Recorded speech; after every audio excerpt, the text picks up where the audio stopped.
Thank you for watching Scary Bear Attacks. If you like this episode, please remember to hit the like button and leave a comment or two, then subscribe and click on the bell to receive notifications of whenever we release new videos. Also, please remember to share them to your social media. Welcome back to Scary Bear Attacks. Today's episode takes us to a place we've not yet discussed a bear attack.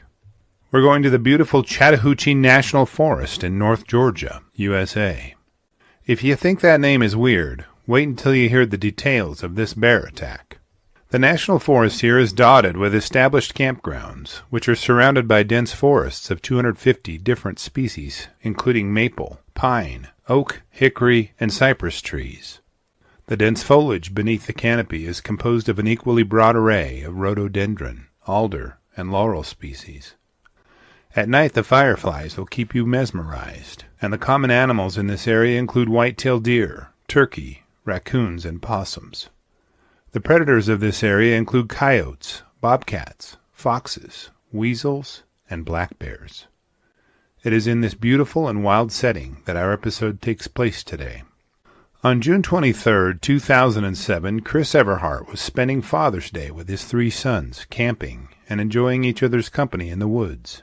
They spent the day getting their camp established by putting up their tents and gathering firewood for the campfire they planned to have later that evening. They hiked around the woods, enjoyed the freedom of being in the forest, and exploring anything that caught their eye. Chris was a Marine in his past life and had applied the lessons he learned there in his current life, as well as teaching his sons the same lessons. They'd just finished up dinner and were cleaning up the area when a loud crash echoed across the campground. As they started to look at what the source of the crash was, a huge black bear emerged from the nearby brush. Chris wasn't sure what to do and didn't put it together at first. A bear? Here? In our campground? There was no source saying he had a firearm, believe it or not, nor bear spray. They didn't expect to see any bears, let alone have a giant bear walk right into their camp. They were left in complete confusion and shock by the appearance of the area's top predator. Chris scrambled to the back of their Jeep and grabbed some pots and pans to bang together to scare the bear away. He hadn't put the cooler in the car yet and had left it out. The black bear didn't seem too interested in the humans and lumbered over to their cooler. The scents emanating from the camp and the cooler had clearly drawn the attention of the bear's incredible sense of smell. It started to look over the cooler and confirmed it as the source of the delicious scents it was smelling. It pawed over the outside of the cooler but couldn't figure out how to open it easily. Soon it simply bit onto the outside of the cooler and began to walk into the forest with it, as if it were headed to its own picnic. A little information about the life of black bears in Georgia is in order to understand this incident. During the winter, bears here do enter torpor like other bears, that people refer to as hibernation. As discussed in prior episodes, they do this primarily because of the lack of abundant and easy food sources. As they emerge from their dens in the spring, they feed on nutritious spring plant sprouts and occasionally find fawn deer hiding in the grass to supplement their protein intake. As the spring passes, berry sources aren't yet available. The most common berry that bears eat in the summer is the abundant blueberries that line nearly every body of water in this area. But these berry supplies do vary based on the year's weather pattern. This year the berry season was an average year, so there was not a shortage for bears to eat. But there was an abundance of coolers this particular year. 6-year-old Logan had had all he could stand of the bear's invasive picnic party fowls. He grabbed the camp shovel and took a few steps toward the bear, sending the garden tool aloft like a spinning medieval weapon. When the shovel clattered to the ground, every idea of Yogi Bear and his hapless food thievery disappeared, as the enraged bear dropped the cooler and turned to pursue Logan. Older brother Kyle immediately began assailing the bear by throwing 5 rocks at it as it chased Logan. As soon as Chris saw the bear's gaze locked onto Logan as he ran for safety, he felt a rage well up deep inside of him. He knew this was a very dangerous situation, but he didn't have any realistic means of quickly stopping the bear. He glanced around to locate an improvised weapon and managed to find a piece of firewood gathered earlier. He lifted the log and let it fly with all of his might. The firewood tumbled through the air, end over end, on a direct path of interception of the angry bear. Chris watched, hoping that the bear might be startled into ceasing its pursuit of his son. He was stunned to see the log slam into the head of the bear with a loud smack. The bear immediately piled up. The direct hit had seemingly knocked the sense out of the bear and rendered it unconscious. As Logan safely returned to his father's side, the four Everharts watched to see when it was going to get back up and get back to its feet. They watched for several minutes, and the bear didn't move. They noticed it wasn't breathing. After waiting a while, they decided they'd better tell authorities what had happened, as the bear now was clearly dead. The research indicates that it takes 1,400 pounds of pressure to crush a black bear's skull, and that their only structural vulnerability is a small triangle from their nose to each eye. Their skull is the weakest in this area and is highly susceptible to blunt force damage. It is safe to say that the piece of firewood Chris hefted at the Bruin imparted enough force to crack the black bear's skull, causing its instant death. The park authorities conducted an investigation of the incident. They determined the bear was a healthy 300-pound black bear, but did not comment on its condition nor its sex. Chris was issued a citation by the Georgia Department of Natural Resources for leaving his cooler out instead of securing it and complying to campground rules. After reviewing the details of this incident, I'm left with a few questions for you. Why do you think a former Marine would take his boys into the forest without a firearm? Do you think the boys were actually in danger from the bear when it charged, or was it just bluffing? Are you surprised that a large black bear can be killed with such a primitive weapon? Do you think that black bears in Georgia have southern drawls when they growl? I don't want to find out. I'll be glad to read and answer your comments, so post them in the comments section below, and let's talk about it. Welcome back to Scary Bear Attacks. Today's episode whisks us away to a remote area called Chimney Rock Road in southwest Alberta, Canada. The terrain is a hilly country that lies at about 5,000 feet in elevation. The common trees in the area are gamble oak, juniper, and pinon pine with the underbrush of rabbit brush, sage, and bitterbrush scattered between. The wildlife in the area includes moose, elk, deer, and woodland caribou. The dominant predators in this area include cougars, gray wolves, lynx, bobcats, coyotes, and black and brown bears. It is in this wild and remote setting in which our episode takes place today. Fraser Graham was an avid outdoorsman, and one of his favorite activities was to go hunting. On October 27, 2013, he was heading off to fill his black bear tag. During the past application period, he had entered a drawing for the tag for a hunt near the Chain Lakes in southwest Alberta, Canada, and was awarded a tag. He was excited to go on this bear hunt and had spent several weeks organizing his gear, planning locations, and being giddy about spending time outdoors. Before departure, he ran through his equipment as a final check. He made sure he had his rifle with ammunition, his permit for harvesting a black bear, as well as his hunting knife, but didn't take bear spray. Black bears are common near the Chain Lakes area. In fact, Fraser treated the filling of his bear tag as a day hunt. He had a small amount of necessary hunting equipment with him, and that was it. He anticipated finding a bear, shooting it, and packing it out all within a few days at most. As Fraser scouted around, he looked for bear sign and tracks. The dense brush could have hidden an elephant, but a trained and experienced hunter knows what sign a bear will leave. He methodically searched the ground and glassed any open space he came across for the first part of the day. It didn't take long for Graham to find a nice big black bear. It was only about 100 yards away and was very large and had a dark coat. It looked like a perfect trophy for him, and he lowered his rifle and peered through his sights, focusing on a lethal shot. He squeezed the trigger, and the rifle clapped as the bullet sped to its mark. The shot echoed off the surrounding hillside as the bear, clearly wounded, hobbled into the nearby brush and disappeared. Graham knew that at this close range, and with his experience, he had definitely hit the bear in a vital and deadly spot. It would only be a short matter of time before the wound his bullet opened up in the bear's chest would lead to its death. Most bear hunters would give a bear they didn't see collapse and die at least a few hours, if not the better part of a full day, before they would start tracking the animal. Graham was an experienced bear hunter, and decided his shot looked like it struck the bear in a deadly place on its body, so he only waited about 20 minutes before picking up the bear's blood trail. A little information about bear physiology is in order to understand the predicament in which Graham is about to find himself.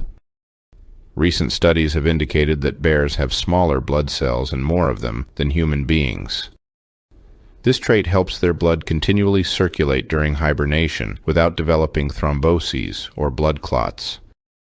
It also causes bears to lose blood when injured, which serves as a means to clean wounds by removing infectious materials potentially.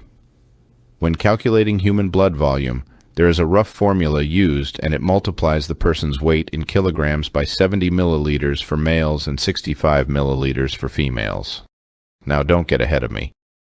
I know bears and humans are completely different, but to develop a baseline of how much blood volume a bear has, we will use this formula. Let's say a sow brown bear has a mass of 180 kilograms.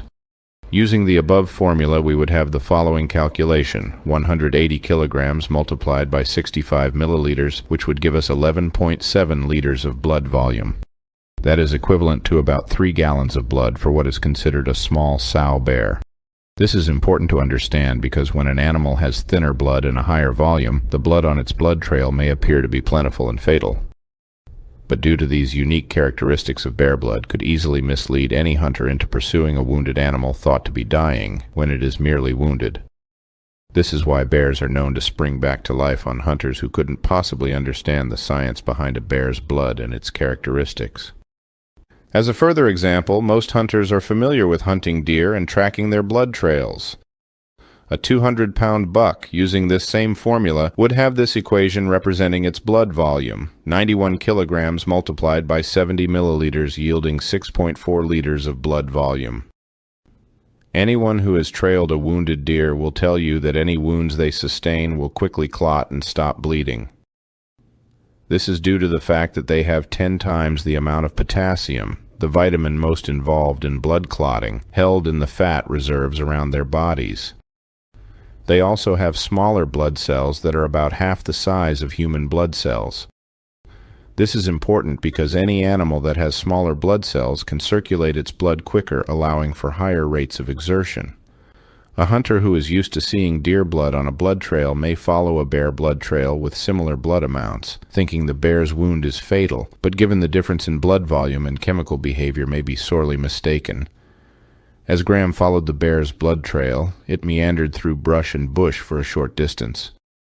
Graham had no way of knowing that the bear had followed a circuitous path and circled around to lay over its own blood trail, to lay in ambush of its pursuer. As soon as Graham emerged into the ambush location, the brown bear sow attacked him. Graham was so surprised by the ambush that he didn't have time to fire his rifle as the bear bore down on him. He was following what he thought was a black bear, but had mistakenly wounded a sow grizzly. This only added to the confusion, limiting his response to the ambush. The enraged sow quickly closed the short distance between herself and the hunter, knocking him onto his back. Once the bear was on top of him, Graham stuck his left arm out to keep her away from his head. She bit onto it and crushed it as she twisted her head while biting. She continued with her attack and bit him several more times on the arms and on any part of Graham's body that came close to her mouth. Graham had so little time to react, but the one reaction he managed to do was to pull out his hunting knife with his right hand. As the sow bit onto his left wrist again, he quickly plunged his sharpened hunting knife into her neck, opening up a deep gash a few inches wide. Blood sprayed from the fatal wound he inflicted on her neck, and she shrank back in submission to the fatal stab wound. In only a few seconds, the sow's teeth had torn Graham's flesh and opened up wounds that seeped blood all over his body. As Graham's knife wound took its fatal toll on her life, the sow crumpled onto the ground, in death's repose. Graham wasted no time in removing himself from the proximity of the bear.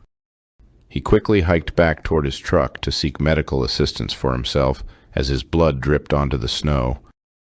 As soon as he arrived at his truck, he tossed his gear inside and started up the vehicle. Through a snowstorm, he drove several hours to the nearest town he was familiar with called Nanton. Graham pulled up to the Flying J gas station and walked inside. Graham was covered with blood and bite wounds from head to toe, and the attendees of the gas station stared at him, bewildered by his condition. Graham stuttered that he was trying to drive to the nearest hospital, while the cashier, Bev Sherritt, explained that the nearest hospital was High River or Claresholm. The gas station maintenance worker, Wayne, assisted Graham with his wounds and comforted him.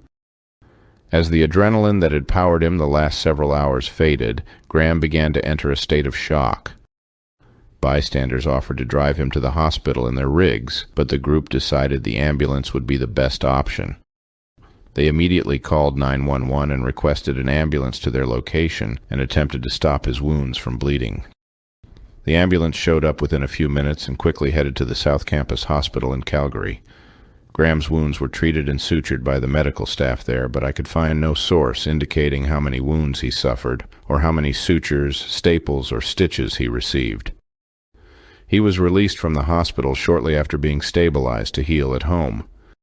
When asked about the impacts of the attack, Graham indicated he just wanted to forget the entire thing. Alberta Fish and Game launched their own investigation into the attack on Graham and the death of the protected grizzly. Graham had a tag for a black bear but mistakenly shot a brown bear. This is a violation of game laws, and he could have faced a fine of up to $100,000 and up to 2 years in jail. Upon arriving at the scene of the attack, officials found the carcass of a sow bear weighing more than 300 pounds, apparently dead from the neck wound on Wednesday, October 30th. Brendan Cox, the spokesman for the Solicitor General Ministry, which oversees the Alberta Fish and Wildlife Officers, encouraged people to pack bear spray when traveling into known grizzly bear territory. Cox continued by stating that grizzlies are powerful animals, and it is good to hear Graham was not injured more seriously than he was, or killed. Authorities estimate that there are about 691 grizzlies in the province, and there have been 9 brown bear attacks in the province, with 2 of them ending in human fatalities. In the year 2020 alone, there were 4 brown bear attacks leading to 1 human fatality. Given the plot twists in this episode, I am left with a few questions for you. In the Alberta Fish and Game investigation, they cited that the grizzly sow died from Graham's stab to her throat, but don't mention any wound from his hunting rifle. Do you think the knife wound was the only wound that led to her death? Do you think it is possible that Graham initially wounded a black bear, then was ambushed by the grizzly sow while tracking the wounded black bear's blood trail? Do you think that bear spray would have changed the outcome of this attack? Are you surprised to learn that some bear attacks occur too quickly for a firearm to be used to defend yourself? Are you amazed at how tough Graham had to be in order to save his own life? I will be glad to read and respond to your posts, so please post your thoughts in the comments section below, and let's talk about it. Welcome back to Scary Bear Attacks. Today's episode takes us to Santa Monica, California. Yes, I'm not joking. Not the town of today, but a century and a half ago. Before the freeways and high-rise buildings of today, Santa Monica was a seaside bear haven, and yes, some of those bears were grizzly bears. In 1853, the area may have had about 100 people and was starting to be farmed by Mexican settlers. The local plant life was an assortment as diverse as box elder and maple to saltbush and manzanita. The temperatures were very steady, without a frost, and rarely going above 90 degrees. This is the perfect environment for many different plant species as well as animals. One of those animal species that thrived in the area were brown bears. Andy Sublett was 46 years old on December 19th and enjoyed hunting bears and many other animals in the area. He was very proficient and was known in the area as a good guy to have around the ranch to keep the many predators from eating livestock. The winters in Santa Monica were less humid than the summers, and consequently there was less fog. The heat wasn't as bad, so it made for easy and satisfying hunting. It wasn't hard to find enough deer to keep the pot filled, but Andy really enjoyed finding and harvesting those giant brown bears that lived in the area. Their hide made great rugs and could be sold for a fair price, and the meat wasn't too bad either. Andy and a few of his friends decided to head up above the hills beyond the beach and see what kind of luck they might be able to find. They each decided to hunt a different area and split up accordingly. Andy and his dog Mick followed a low ridge above a small creek, which was overgrown with manzanita and box elder. The thick brush made for a great place for animals to hide, but also granted Andy great cover as he searched for game. Typically, the hunting trips weren't really long, as the game was plentiful and success was nearly inevitable any time the hunters went out. As Andy crossed the top of a low ridge, he could see a large brown mound slowly strolling across the hill opposite the creek. The hillside was covered with a new crop of clover, which the bear was munching a path through. Andy knew this was a great opportunity to harvest a large animal that would provide a lot of meat and a great hide, so he crept into shooting position and began to aim for the bear's vital area. He rested his rifle across a tree limb for support and fired. The bear immediately tossed and turned in pain, then dashed into the bush, where Andy could no longer see him. Mick bolted down the hill and immediately started barking at the bottom of the draw. Andy could hear the bear rustling around in the bush a bit and waited to see if it might show itself for a second shot. He reloaded and kept watching and waiting for an opportunity. The bear didn't run far and didn't quit making noise, moving around as Mick continued to bark at him. After about 45 minutes of waiting, Andy decided to sneak down to where he heard the rustling to see if the bear had died yet. He hadn't heard a death moan, which is characteristic when a bear dies. It's almost a sad lament from the bear and can be heard from a few hundred yards in distance. He began sneaking through the underbrush toward where he had heard the rustling. The brush was parched at this point in the year due to the dry Santa Ana winds, and that didn't help Andy, as he could no longer hear anything but crunching and crackling. Andy traveled about 80 yards toward the rustling noise when Mick began to growl. Andy continually pointed his rifle in the direction that he'd heard the rustling, but wasn't aware of the fact that he'd just passed the location. He walked right beside the injured bear, which took cover in a small gully. The brown bear burst from a dense stand of box alder to Andy's right and knocked him to the ground far too quickly for Andy to react. The bear bit him repeatedly as Mick barked and distracted the bear as best he could. Andy's gun was knocked from his hands upon impact, and the bear pinned him to the ground with one paw, while it bit his shoulder and clawed him about the head and neck with the other. The power of the bear was overwhelming and continually kept Andy from mounting any defense. Any time he would try something, the bear would simply swat at him and knock him rolling. Mick dodged and nipped, but was swatted away a few times as well. Andy knew the desperation of the situation and that his only defense was his hunting knife, still sheathed on his hip. Andy slid his right hand down along his side as the bear continued to chew on his left shoulder and pulled out the 5-inch razor-sharp knife. Andy began plunging the knife into the bear's ribs at first, over and over, hoping to stop the attack. The bear reacted to the blade by snapping its jaws away from Andy's shoulder and toward the hand holding the blade. This brought the bear's neck very near his right hand, and Andy began plunging the blade into the bear's neck. The bear's blood poured from the neck wounds, and Andy could tell the wounds were fatal, but wasn't sure his own were not. The bear and Andy were both covered in blood as the neck wounds started to take effect on the bear. The bear started to open and close his mouth as the blood from his wounds filled his gullet. The bear's attack lost significant intensity, and it started to back away from the man in hesitation. Andy watched as the bear first sat down on its rear, then slowly laid down as the blood pooled around it. That is when Andy's dire situation dawned on him. He began assessing his injuries and knew it was not good. He had deep wounds from the bear's claws on his neck and chest. His shoulders were bitten thoroughly and clawed up as well. He wasn't sure where his rifle ended up, but he knew he didn't have time to find it. He slowly got to his feet and fought off dizziness due to the blood loss.